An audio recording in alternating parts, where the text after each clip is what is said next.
اور میں نے اپنے باپ سے عہد کیا ہے 10 محرم کے دن، جب میں نے اپنے والد گرامی سے بیعت کے لیے کہا تو 2 سال 3 سال ٹالتے رہے، پھر محرم کی شام تھی کہ مجھے بلایا، اور میں جب آپ کے ہاتھ میں ہاتھ دیا تو فرمانے لگے جانتے ہو آج دن کون سا ہے؟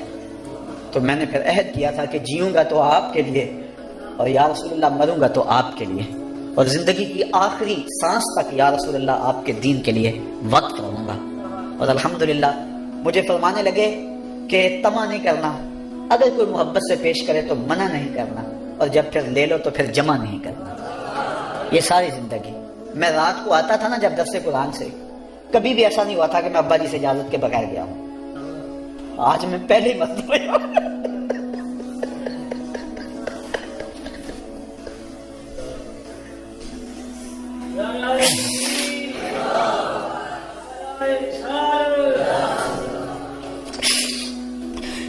انا للہ و انا الیہ راجعون۔ ہمیں تلقین صبر ہے، وزن کیا لٹ گیا۔ کسی کا باپ فوت ہو جائے تو کتنا دکھ ہوتا ہے، کسی کا استاد فوت ہو جائے کتنا دکھ ہوتا ہے، اور کسی کا شیخ چلا جائے دنیا اندھیرا نہیں ہو جاتا، اور جس شخص کے سارے رشتے اکٹھے چلے جائیں۔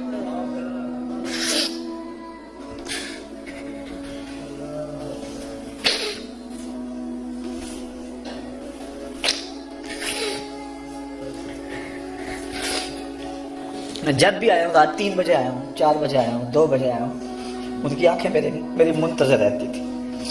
آہ وطن میں ہوگا اب کس کو میرا انتظار، کون میرا خط نہ آنے سے رہے گا بے قرار، آرزو لے کر تیری خاک تربت پہ آؤں گا، اب دعائے نیم شب میں کس کو میں یاد آؤں گا۔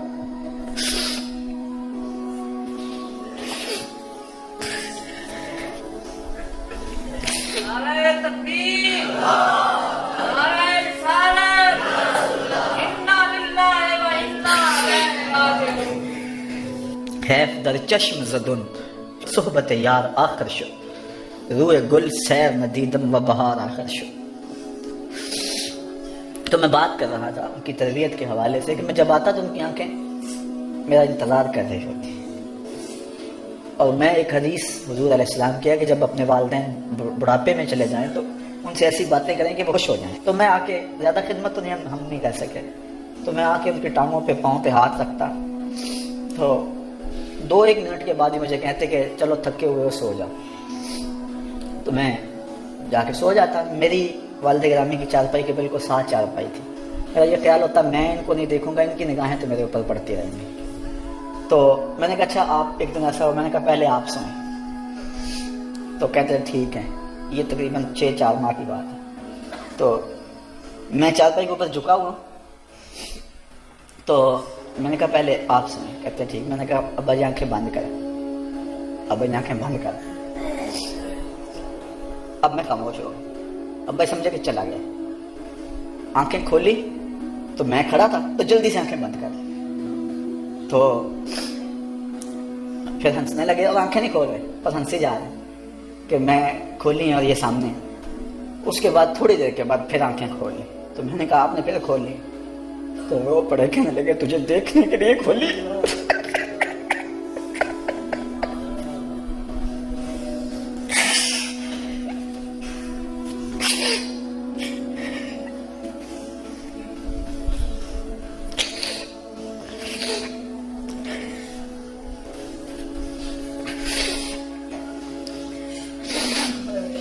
دو سال قبل جب میری والدہ اس دنیا سے رخصت ہوئی تو میں درس قرآن کی راہوں میں تھا، اور مجھے اچھی طرح یاد ہے کہ آخری شب جب میں نے جیلم سے بھی دینے سے بھی آگے جانا تھا تو میں نے اپنی امی سے اجازت چاہی، انہوں نے رو کر کہا تھا کہ بیٹا جاؤ۔ جمعۃ المبارک پچھلے جمعہ کو میں ابا جی سے اجازت لے کر جب کینٹ جمعے کے لیے جانے لگا تو ان کے چہرے پہ مسکراہٹ پھیل گئی اور بہت زیادہ خوش ہوئے۔ میری سمجھ میں نہ آیا کیا ماجرا اور کیا معاملہ ہے، چلا گیا۔ اس کے بعد پچھلے جمعۃ المبارک کو میں نے عصر کے بعد کاموں کی میں گفتگو کرنی تھی، ایک فوتگی ہوئی تھی، چیلم کا ختم تھا، تو لوگ بعد میں ملاقات کے لیے کافی آئے ہوئے تھے، عصر کی اذانیں یہی ہونے لگی، تو محترم مجھے لینے کے لیے جو آئے تھے ان کی تشویش میری نظر میں تھی، لیکن وہ مجبوری تھی کہ جو ہے وہ سر کی جانب ادھر ہو گئی. تو میں اپنے معمول کے مطابق میں نے کہا آپ گاڑی میں بیٹھے، میں ذرا گھر سے ہوں، اجازت دیں. تو چارپائی پہ لیٹے ہوئے تھے، تو آخری ان سے میری وہ ملاقات ہوئی. فرمانے لگے خیر نل جاتے خیر نل. میں چلا گیا لیکن طبیعت میں اداسی تھی. 3-4 لوگ میرے ساتھ تھے، یہاں بھی اب موجود ہیں، میرا وہ ساربان بھی.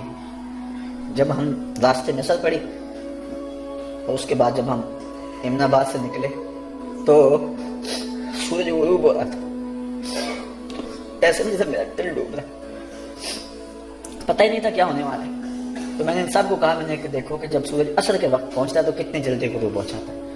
اور ایسا درد تھا اس سورج میں، کوئی پیغام دے رہا تھا جو ہم نااہل لوگ نہ سمجھ سکے. شاید اس کا پیغام جو سمجھنے والا ہوتا تو وہاں سے پلٹ آتا. لیکن میرا یہ مقصود تھا کہ جب میرے والد گرامی کی آخری سانس آئی تو اس وقت میں درس قرآن دے رہا تھا. میرے مالک، زندگی میں نے جو بھی کمائی کی، اگر تجھے کوئی قبول ہے میں سب کچھ اپنے باپ کے نامہ اعمال کے سپرد کرتا ہوں. اے اللہ ان کے درجے بلند فرما دے. آپ نے کہا تھا میری قبر کچی بنانا اور میری تعریفیں نہ کرنا. یہ جو باتیں کی ہیں یہ اس کرو محاسن موتاکم، حضور نے فرمایا اپنے فوج شدگان کی اچھی خصلتیں اور خوبیاں بیان کرو. یہ اس کے تحت میں کچھ باتیں بیان کی ہیں. اللہ تعالیٰ انہیں اپنے جوار رحمت میں جگہ دے. اکیلا میں نہیں، زمانے نے دیکھا کہ جب ان کا جنازہ اٹھا، شہنشاہ ہفت تقلیم کو بھی وہ اعزاز نہیں ملا ہوگا جو میرے باپ کو ملا تھا. ہر دل دکھ سے بھرا تھا، ہر آنکھ پر نم تھی. اور اس وقت جب جنازہ اٹھا تو میں اس ڈر سے کہ کہیں واویلا پیدا نہ ہو جائے اور شریعت کی کوئی حد نہ ٹوٹ جائے جس پہ ساری زندگی میرے باپ نے پہرا دیا، کہیں اس کا نقصان نہ ہو جائے. ورنہ میرے دل میں بات آ رہی تھی کہ میں بلند آواز سے کہوں کہ لوگوں دیکھو میرے پیا کی بارات جا رہی ہے. اور ایسے ہی منظر تھا. اور اقبال کا وہ شعر، اگر آپ جس نے میرے شیخ کی زیارت کی ہے، اقبال کا وہ شعر اور پھر اس زیارت کے منظر کو سامنے لائے. اقبال نے کہا تھا نشان مرد مومن بات و گوئم، چون مرگ آئے تبسم بر لب اوست. تجھے اللہ کے بندے کی نشانی بتاؤں، جب موت آتی ہے اس کے چہرے پہ مسکراہٹ پھیل جاتی ہے، کیونکہ وہ اپنے یار کو ملنے جو جا رہا ہوتا ہے. تو وہ مسکراہٹیں آخری دم تک ان کے چہرے پہ رہی. جن لوگوں نے لحد میں اتارا، جن لوگوں نے جنازے کو کندھا دیا، جن لوگوں نے جنازہ پڑھا، مجھے متعدد سے مراد سینکڑوں نہیں، درجن کے قریب لوگوں نے مجھے یہ کہا ہے. شاید مشاہدات کئیوں کے ہوں لیکن بات جہاں تک مجھے پہنچا ہے وہ درجن سے کم لوگ ہیں. انہوں نے کہا ہے کہ جس نے جنازہ پڑھا وہ کہتا ہے میری عبادتیں ڈبل ہو گئی. کوئی کہتا ہے پنجگانہ نماز تو میسر تھی لیکن اب تہجد کے سجدے بھی مل گئے. الحمدللہ یہ ہے ان کا فیضان. دعا کرو کہ اللہ تعالیٰ ان کے نقوش پاک کی برکتیں ہمیں نصیب فرمائے.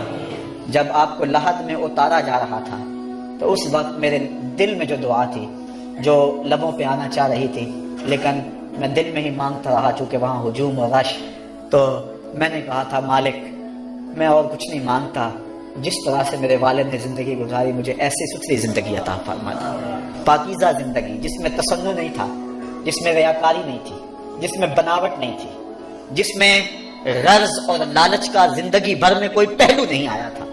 ذرا تصور تو کرو، ایک شخص ہے، اس کی 8 بیٹیاں، ان کی شادی ہو گئی ہیں، 2 بیٹے ہیں، اور وہ جو ہے وہ 70 اور 80 کے پیٹے میں ہے، اور کاروبار بھی بالکل جو ہے وہ چند ہزاروں پہ مشتمل ہے. لیکن اس کے باوجود بھی جو ہے وہ اپنے دامن کو غرض سے اور لالچ سے پاک رکھے ہوئے ہے اور دنیا کی دولت کی طرف نظر اٹھا کر بھی نہیں دیکھتا. اپنی حویلی بیچ لیتا ہے، اپنی بھینسیں بیچ لیتا ہے، سب کچھ بیچ لیتا ہے. اور کبھی جو ہے وہ اس حوالے سے ان کے دل میں کبھی کوئی بات تک بھی نہیں آئی تھی. اور مجھے ایک دن جس کے لیے میں بات سنانے لگا پھر بات دوسری سمجھ نکل گئی کہ میں رات کو آیا، میں ٹانگیں دبانے لگا تو مجھے کہنے لگے کہاں سے آئے ہو؟ تو میں کہا کرتا تھا درس قرآن سے. تو خوش ہو جاتے قرآن کا نام سن کر. تو مجھے پھر فرمانے لگے کسی سے کچھ لیتے تو نہیں ہو، مانگتے تو نہیں ہو؟ اللہ اکبر. میں نے کہا ابا جی آپ کی تربیت کا اثر ہے، کبھی دل میں بھی نہیں آیا. یہ اللہ کا فضل ہے، اتنا آسان کام نہیں ہے، بڑا مشکل کام ہے. جب ضروریات منہ کھولے کھڑی ہوں اور حالات کا جبر اور مہنگائی کا طوفان ہو تو اس وقت جو ہے وہ یہ کام بڑے مشکل ہو جاتے ہیں، لیکن ہمارے سامنے ان کی زندگی ہے، انہوں نے انتہائی کٹھن حالات کے اندر بھی جو ہے وہ اس معاملے کو جو ہے وہ رکھا، اور شیخ طریقت اور پیر کامل کا جو اصل روپ تھا اور وہ جو حجازی فقر ہے جس کا تصور اقبال نے پیش کیا اور مرد درویش کی جو علامتیں پیش کی ہیں، ہم نے وہ ساری علامتیں اپنے شیخ میں دیکھی۔